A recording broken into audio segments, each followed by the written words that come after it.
Welcome to our latest BizSugar Live Webinar, held on the second and fourth Wednesdays of each month. You can see all of our past and upcoming webinars on the Webinars tab of the BizSugar blog at blog.bizsugar.com/webinars. Today, we want to offer a tip that should be exciting to all small businesses and agencies, a way to get free publicity and potentially valuable incoming links. Both can get your brand more credibility, visibility, and better search rankings. Feel free to leave your questions in the Q&A during the presentation. We'll answer them at the end. And if you need any assistance from me, you can also do that in the Q&A. By using Help a Reporter Out, commonly known as H.A.R.O, your business could be featured on major sites you could never otherwise be able to reach. To offer tips on how best to use H.A.R.O, we have Alex Yong with us. Alex is a member of our BizSugar Advisory Board. He was a Cheddar News Ambassador in 2018, and you can find him on Facebook and Twitter as Social Alex. Also, he worked at Credit Suisse, as well as Smith Barney before it was acquired by Citigroup in the 1990s. So without further ado, take it away, Alex. Thank you, Gail. So welcome to the BizSugar Live special presentation of Harrow, which is a tool where the acronym stands for Help a Reporter Out. My name is Alex Yong, and I'll get back to this bio slide in just a minute. But because the focus is so strongly centered on the tool itself, Harrow, Help a Reporter Out, I want to really set the tone by defining what it is and its impact on the media landscape here in America and beyond internationally, and what it can do for you. So why would you want to help a reporter out? Well, if you do, the premise is that the reporter will be compelled to help you as well, either in the form of a feature article or plain text mention, or maybe even a podcast segment or a YouTube segment, or even a morning show like on mainstream TV. And if you're really lucky, you can get a backlink, but don't get your hopes up too high on that if you're one of the link builders out there, because it sometimes happens, but a journalist doesn't have the final say. I've been watching the PR industry for about a decade, and I like to critique business tools. I consider Harrow a business tool, even though it really doesn't feel like it sometimes, because it's email based and the emails are pretty raw. And once you see an example, for those who haven't seen, it'll make more sense. So you can find my articles at socialalex.com. Harrow emails arrive in your inbox as 15 emails per week. That's 3 for each weekday, and they come at specific times, and another slide will show which times they come in Eastern time. One of the drawbacks is often these emails are pretty long. It's common to see 70 requests from the media in one email. I've seen over 100 in one, but it varies because sometimes you'll get like 7 or 8. But used in the correct manner, Harrow satisfies both sides of the fence. And if you can imagine one side of the fence being media companies, like the logos that you see here, and there's plenty more, it's not just these, and the other side of the fence being the public and experts, Harrow satisfies both sides. One example of how I use Harrow for myself to get quoted by a Dow Jones journalist was by using Harrow and responding to a query. A query is the request that comes from the media side of the fence. So queries are sent by the media, and then when you respond, that's called a pitch. So there are queries and pitches. So that's kind of the lingo of Harrow. And so when I responded to this query, within 3 days, I got published onto MarketWatch.com, which is a Dow Jones company. And it was very satisfying because I already knew that Harrow was awesome. I had success with it before. So when you see a Harrow example for the first time, you might say, wow, this doesn't look like a business tool at all. It's just email. And it is, and you can't get more raw than this. This is an example of a query. If you look at on the line that says media outlet, but it says radio show, podcast show, you can infer that she's a podcaster of some kind or related to radio media. And the query gives you a lot of information that you need to pay attention to. In this case, she's working on a guide about Italian specialties, such as Italian coffee, espresso machines, etc. So if you're an expert in that field, Italian specialties and Italian coffees, then Shauna wants to connect with you. That's the reason why she put out the query. So use the email that you see there in blue, and note that the email has to be used before the deadline because it actually expires, like it will technically expire. So if you respond at 4:01 p.m., you'll get like a bounce back or an undeliverable message. So you have to keep that in mind.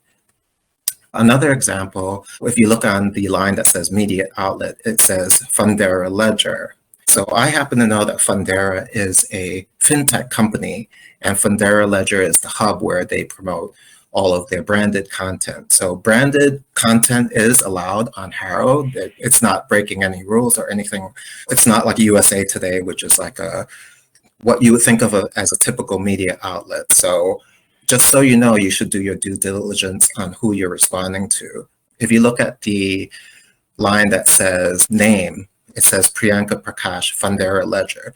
Now, you might be wondering, why does Harrow display the name that way? And it's very simple. It's a courtesy for you because all you would have to do is take your mouse and highlight what you see on that line and then right click and then do a web search. So it helps the source do their due diligence on who the journalist is and if they're a match, if the goals align. So in Ms. Prakash's query, it says she's looking to hear from people who decided to start businesses after they retired.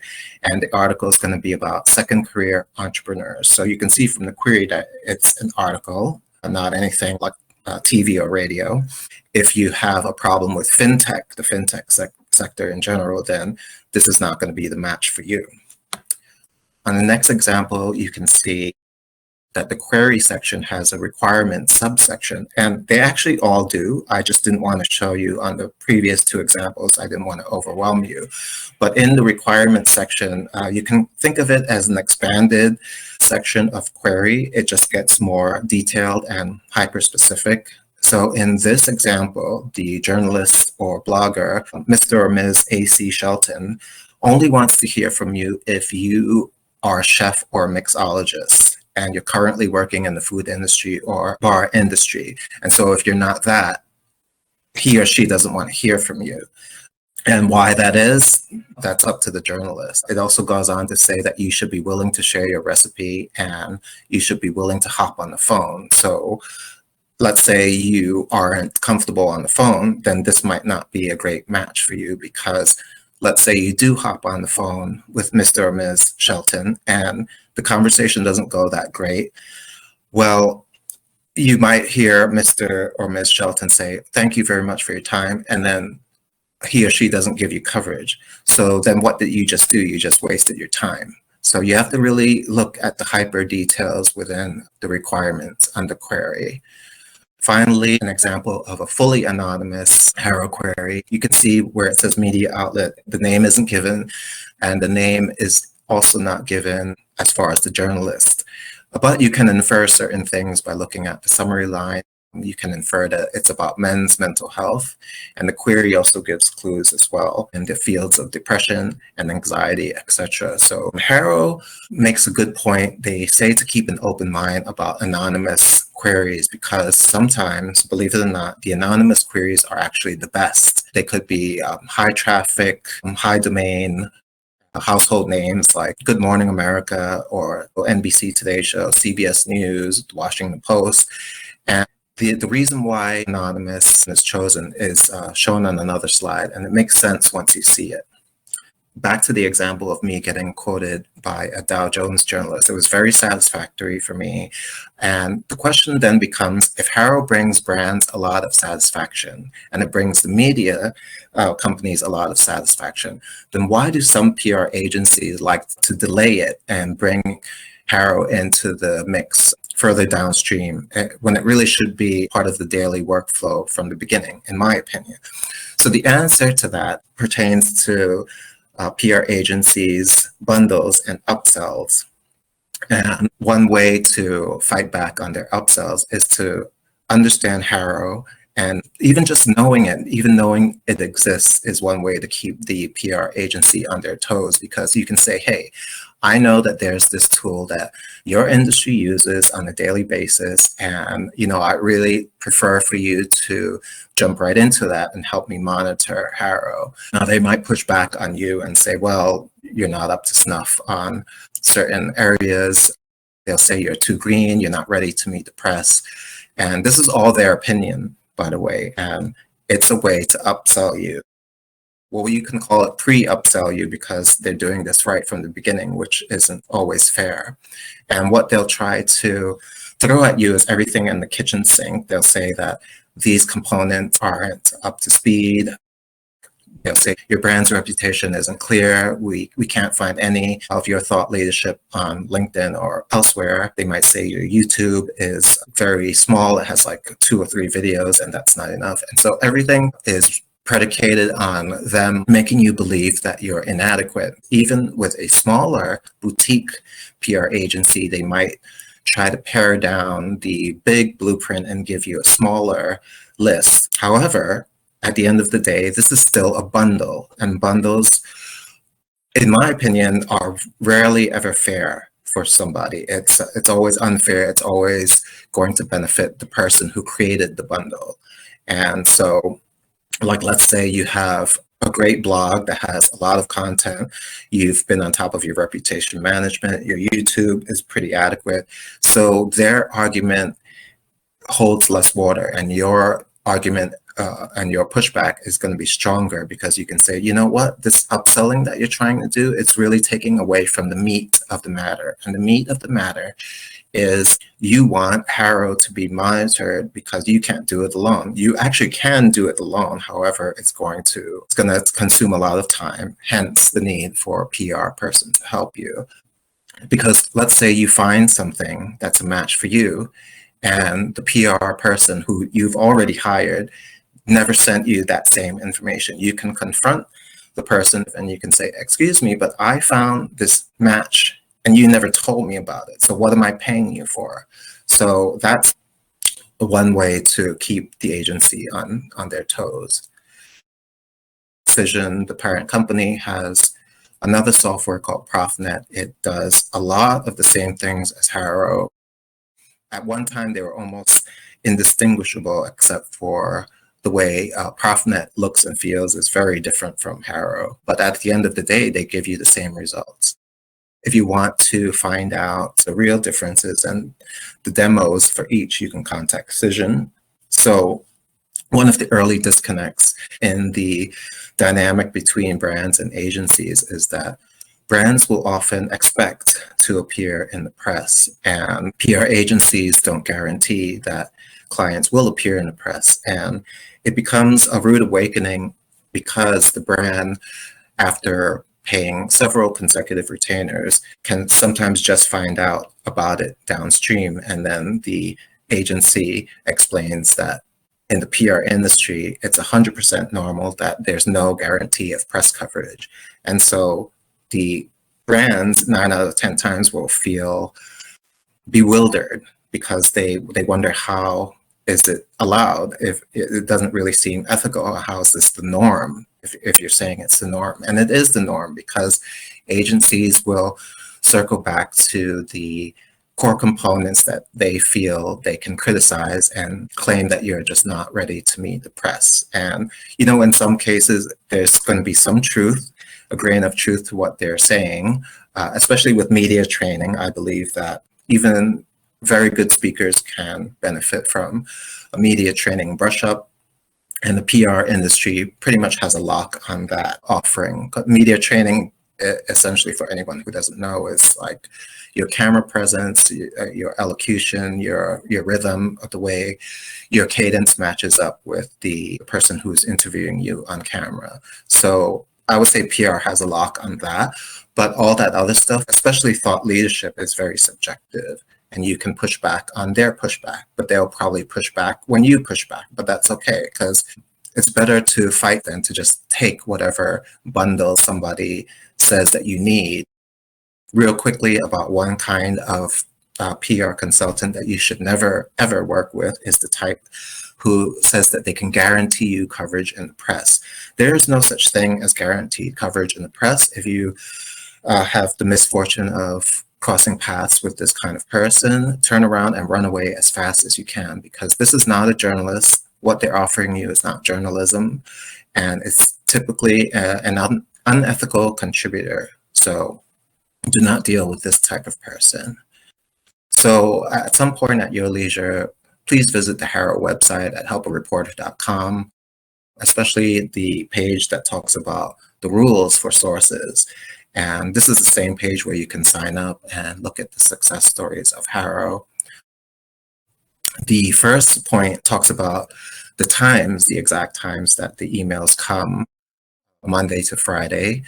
So once in the morning and twice in the afternoon. And some of the finer points are actually common sense, like do not spam reporters.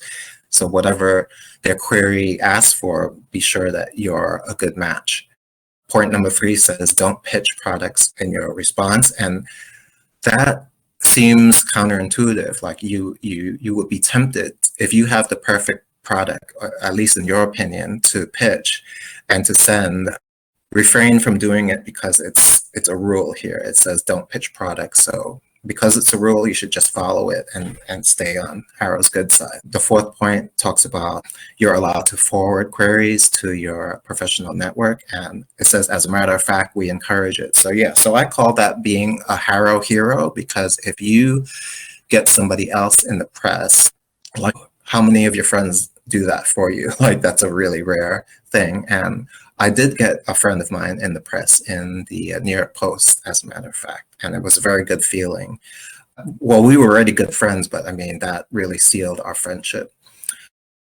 Point 5 says, please don't harvest any reporter information, because if you are silly enough to try to harvest reporter information, then Harrow can actually accuse you of trying to be a competitor of their database, which is called Cision Point.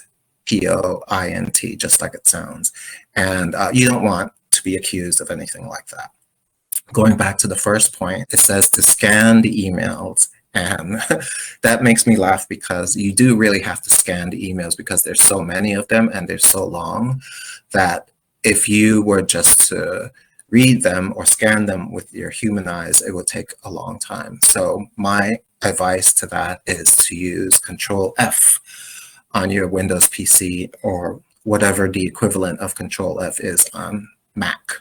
I haven't touched a Mac in years, so I don't know, but it really does save you time. So let's say in that first example of Italian coffee and Italian specialties, you can do Control F coffee or Control F Italian. You just have to get creative, and with a little creativity, it's gonna work out well for you, because you're saving so much time.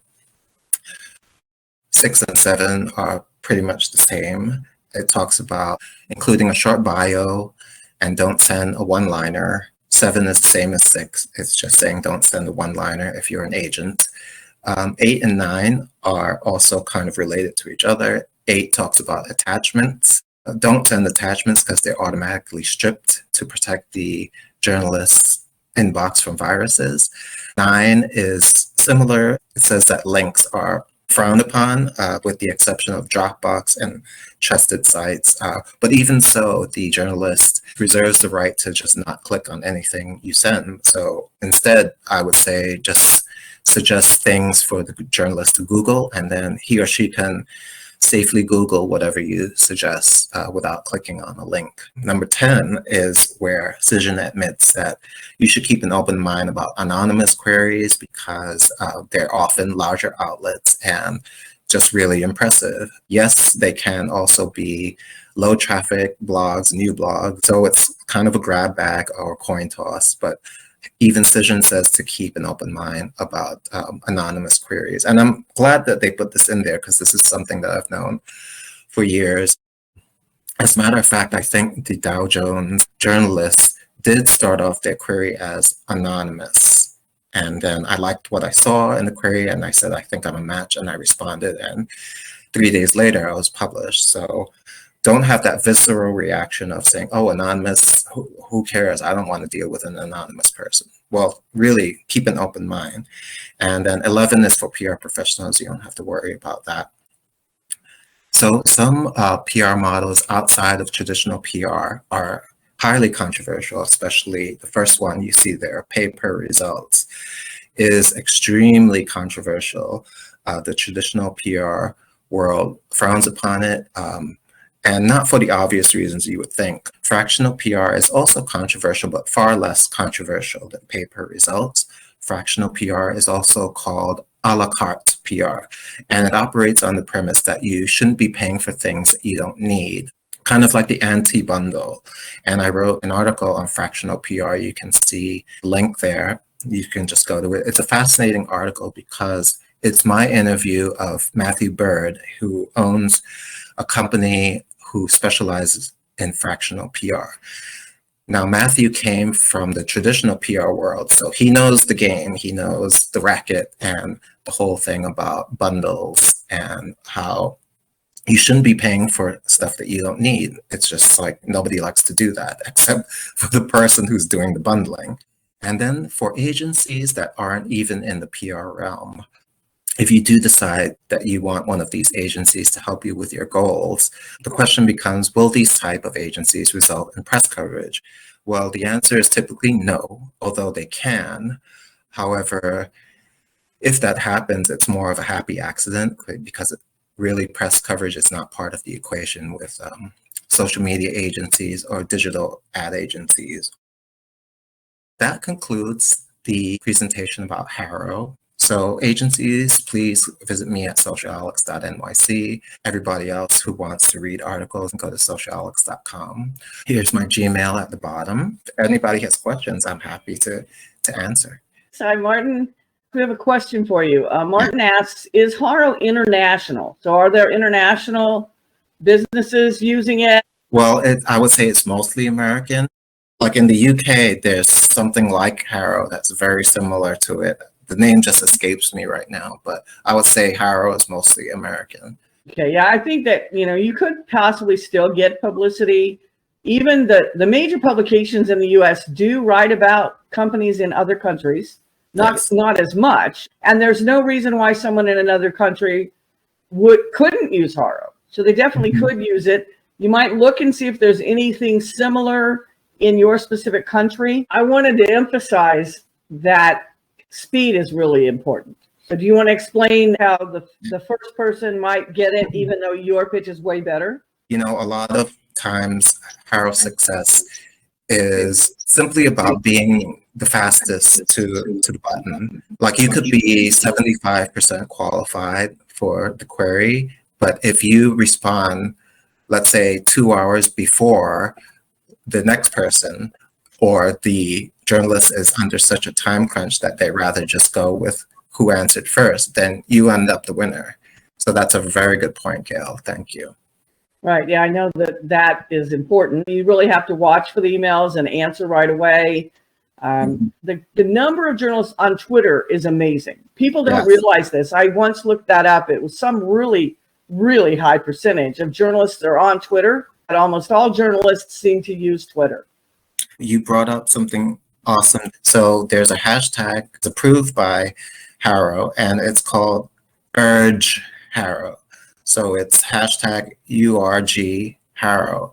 Now URG alludes to the word urgent. So H.A.R.O. or H.A.R.O, however you want to pronounce it, is the way Decision groups the urgent H.A.R.O requests and puts it out on Twitter so that journalists can get more responses because, either something's falling through or it's just truly urgent, as the name implies. But H.A.R.O or H.A.R.O, that's hashtag URG H.A.R.O. I know people that get great publicity using H.A.R.O, that just do it fast, have really good pitches, and you can get some really great publicity on sites you could never get on any other way. Yeah, I think it's almost 20 years old. And so, even back when it was new, it gained so much steam that the creator, Peter Shankman, was able to sell it for a hefty profit not too long after it launched. This replay that you're watching right now should be a replay on the webinars page, the replays page at the address that you see there, blog.bizsugar.com/webinars. I believe Gail had mentioned this in the very beginning. This video will be in the post at blog.bizsugar.com. The webinars is a tab at the top. You can click on it and it'll show you all the past events, all the upcoming events, and then you'll click through actually to the blog post, and the video replays and presentations are in the blog post. So you'll be able to replay this, watch it later, take notes, whatever you need to do. We do these live webinars on the 2nd and 4th Wednesdays of every month.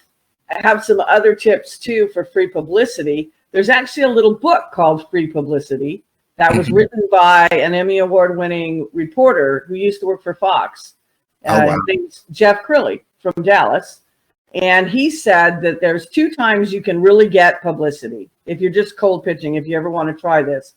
He said, one is during holidays, because most news is related to the government and the government's closed. And the other time is during a feeding frenzy.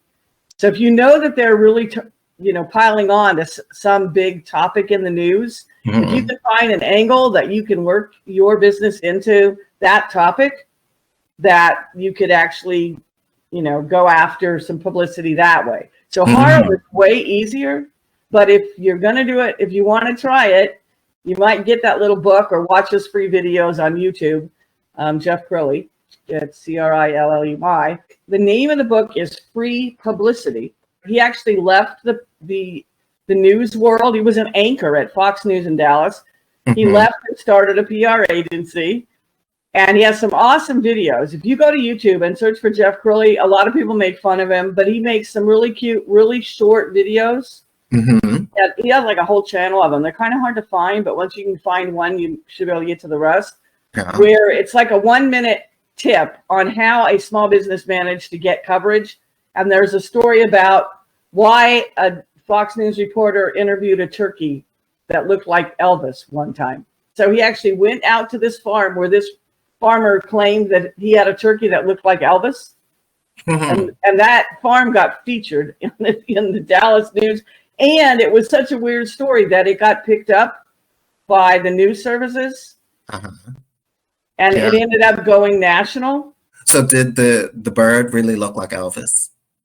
Well, he didn't really see it, I don't think, but but because it was a weird story and it was Thanksgiving and they needed something, right? Yeah, even with the H.A.R.O hashtag, you find some really strange things. Like the last one asks for, it says by 3 p.m. Eastern, seeking opinions from people who have tried fried hard crab in Maryland. And then it gives the email. And another one says, seeking home organization experts to discuss kitchen organization tips.